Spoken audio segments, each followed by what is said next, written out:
Hello chess friends and welcome to Jozarov chess channel and welcome to a new chess strategy and tactics video. So in this video we'll talk about a very important topic that I think bothers many players in the middle game stage, but it can happen also in the end game stage. Today we'll discuss how to trade pieces in chess. So sometimes we mess it up, sometimes we give up maybe a good piece for opponent's bad piece, then we have positional, afterwards of course also tactical problems. Sometimes, I don't know, we give up a good bishop for a bad knight or something, or maybe we trade off the same colored bishops off the board, although maybe our bishop was slightly better. Then of course again we face new position and tactical problems. So I think this topic has to be discussed further, so that's why in the next couple of videos, among also other things that we'll see here on my YouTube chess channel, we'll see now many great examples how to trade pieces, or better said, how to not trade pieces, because that's also sometimes a thing that we have to really avoid in our own games. So the first position that I've prepared here for you is the beautiful game played by Jan Nepomniachtchi against Ding Liren back from the 2022 World Chess Championship match, in which we have to say Jan Nepomniachtchi won the game, but in my opinion Ding Liren played a couple of positional inaccuracies. These are not inaccuracies that cost you the whole game immediately, so you not lose the game immediately because you played maybe a slightly positional inaccuracy, but this moves give you a really unpleasant play, or better said, it gives your opponent really great active play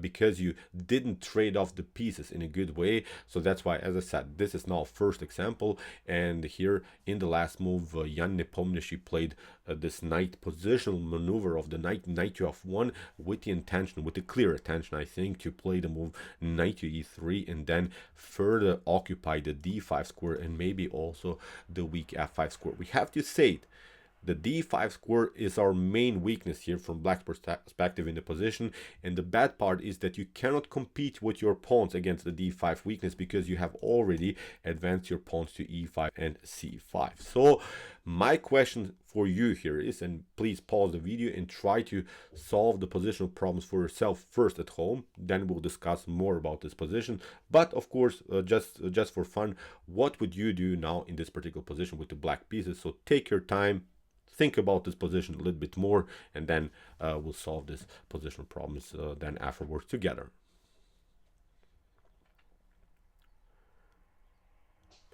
Okay, when we watch now a position like this, we should really first understand our weaknesses, our strengths of course, but also our opponent's weaknesses and our opponent's strengths. So when we talk about the good things in white position, I think it's of course this very powerful bishop on d5.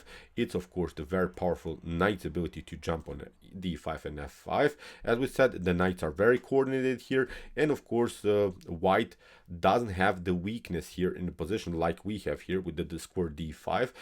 White doesn't have the square d4, so we would love of course also maybe occupy, if for instance c4 happens, then of course we could also occupy maybe the d4 weakness in our opponent's position. The downside here for white is that white lost the bishop pair. White doesn't have the bishop pair anymore on the board, and we have to say it, white cannot compete immediately on the only open file that's now here.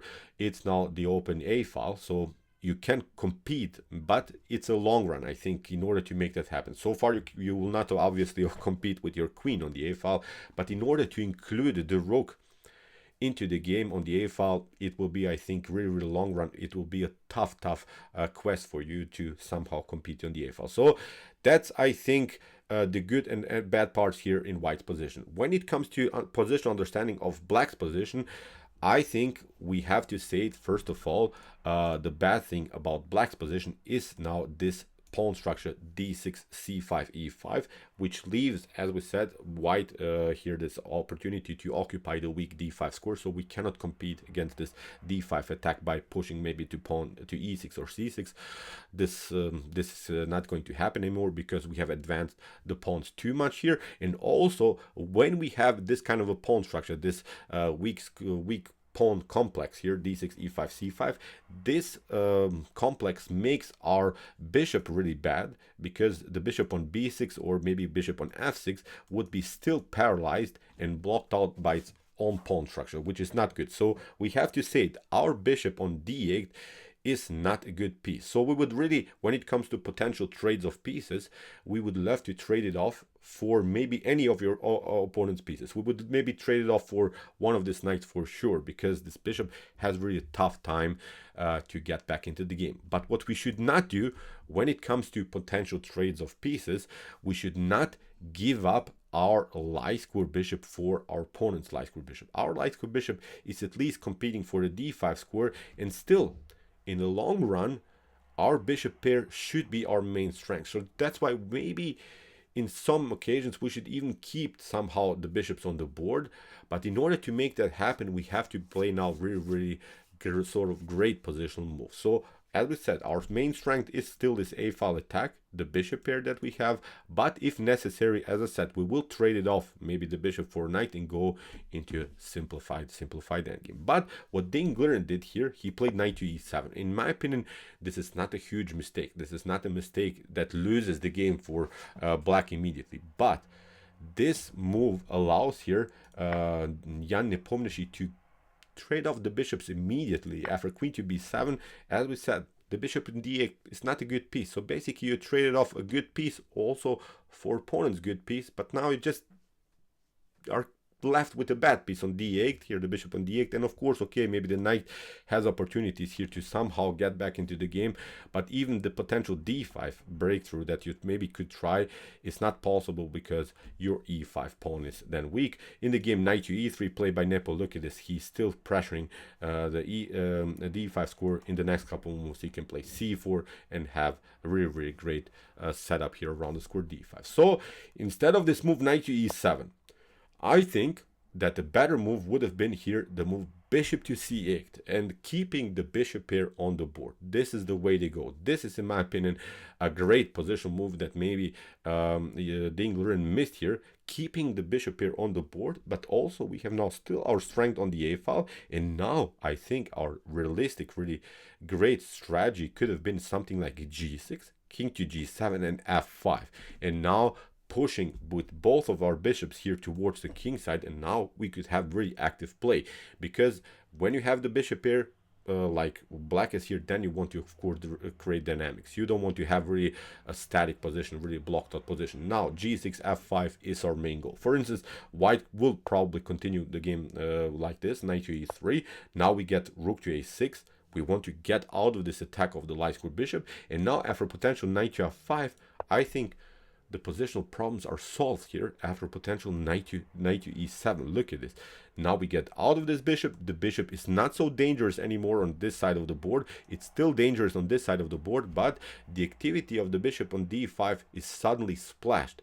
We don't want to trade it off. Now look at this. Our bishop is targeting even the weak square on h3. After something like knight to e7, bishop to e7, for instance, the engine here for white also should suggest this move b4. Now we can take c takes b4, but now comes our plan: g6, king to g7, and then f5. We still have our strength on the a-file. In my opinion, this will be a more playable position. This will be a position that meets with more opportunities for the bishops here. Now the bishop also here, we have to say it, on e7 supports the further attack on the king side. Although it's still a little bit bad piece, blocked out by its own pawn on d6, blocked out a little bit here by the structure d6, e5, but at least with the move f5 we can create dynamics, maybe later include somehow also the rook into the game. Now the bishop is still dangerous here, but now we can play king to g7, for instance. You play queen to b3, and now we can play here bishop to d8 or something, still protecting everything, then king to g7, and again this beautiful move f5.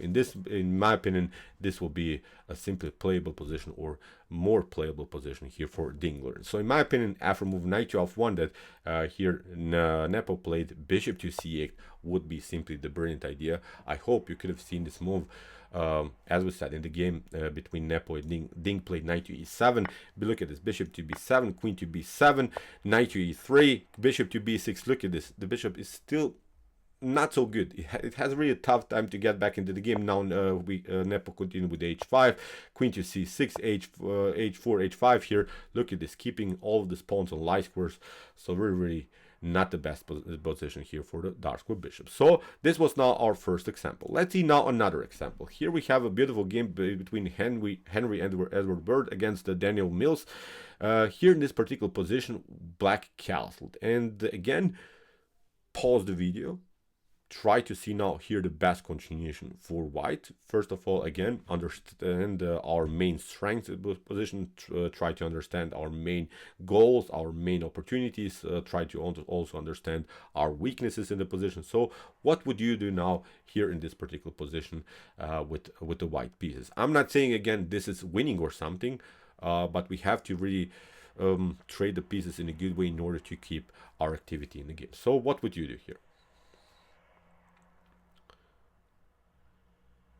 Okay, here Henry Edward Bird played, I think, a good move. Bishop takes c6. In my opinion, this is a good move because you're keeping your main strength in the game, which is now this outposted knight on e5, which is creating, of course, a space advantage for us, which creates really dynamics. And in order to kick it away, black in one moment has to play the move f6. When that happens, then the structure in front of the king is weakened. Look at this, what happens. We have bishop to c6, bishop to c6, now queen to f3, rook to c8 was played, knight to d2 here by Henry Bird, keeping his chances around the square e5. In the game, bishop to b7, queen to g3. You see black is preparing now to move knight to e8, pushing away this knight from the square e5 with the move f6.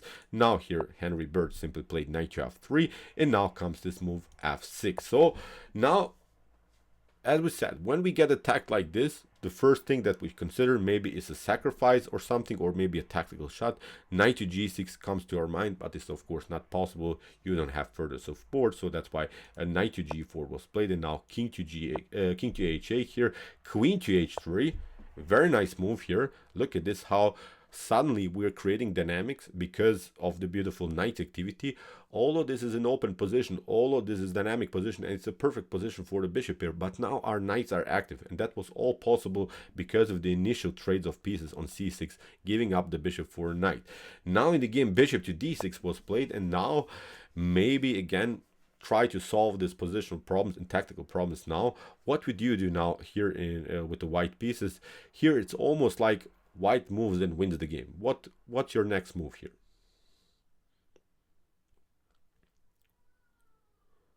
Okay, could you see it? It's really a tough one. It's a beautiful stunning knight to e5. This is the way to go. Look at this. After f takes e5, now we play here f takes e5. The bishop drops back, and now comes a stunning knight to g5. This is the way to go. If you take, of course, you get checkmated. So here we have to understand the lack of rook connection on the back rank. We have here several back rank problems. You can maybe play rook to f1, rook to f1, and now the game is over.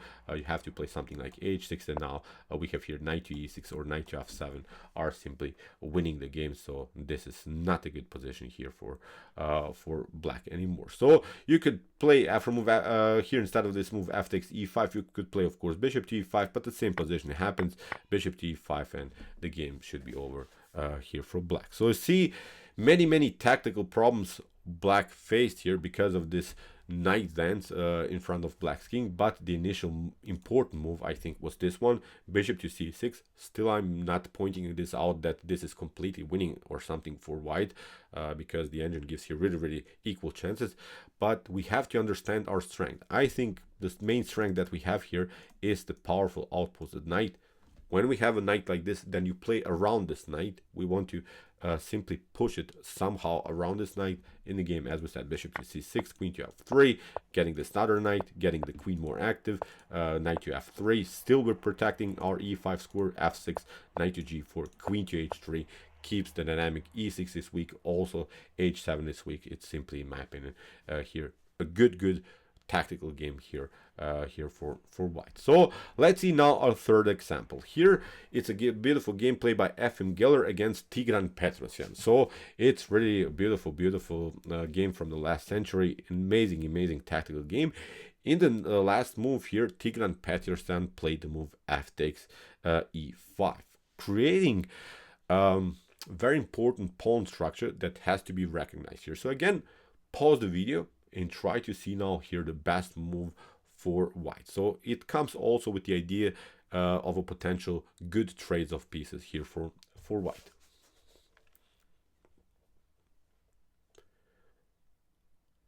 Okay. First of all, what we should recognize here is the possibility of creating a backward pawn on e6. This is something that's really tough to understand here. This backward pawn on e6 keeps also the light square bishop out of game.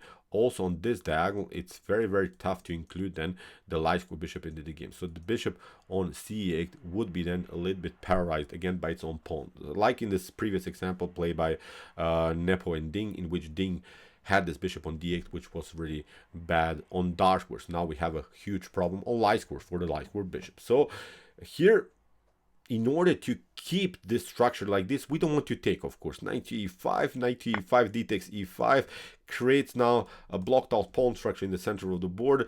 Still, of course, this bishop is not good, but in the next couple of moves, we can play c5, d4, advancing maybe, and then suddenly the bishop is breathing again.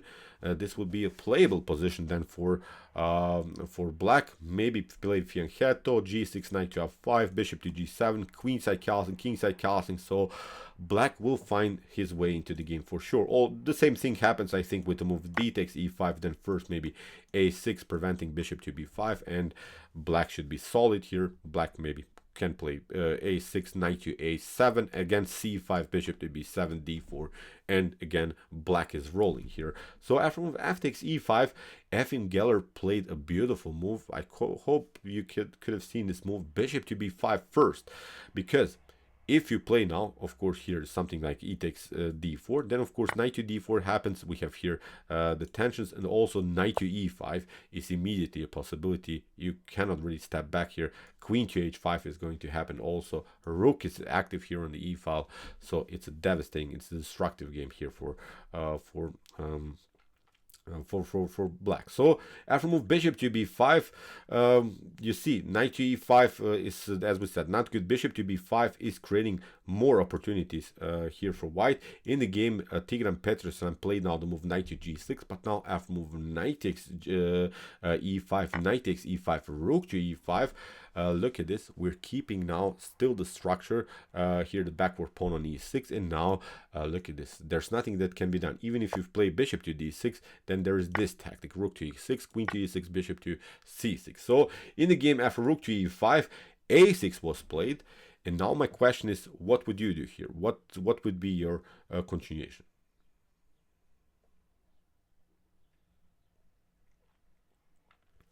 Okay, obviously you have to play here bishop to c6, but it seems so that maybe this is not good because you're keeping here your opponent with bishop pair on the board. But in my opinion, this bishop pair is not so good, because look at this again. We have here the blocked out bishop on both of these diagonals. The rook is very active here, and now there is this beautiful tactical shot, knight to d5. You cannot pick up here the knight with the pawn, because here we have the tension on the e file. You don't want to pick it up, of course, with the queen. If you play something like bishop to d6, look at this, queen to h5 is going to happen. We have here g6, and now again, just for fun, just in order to practice tactics, what would you do here in this position? Pause the video and try to see now here really the best continuation for white. Okay.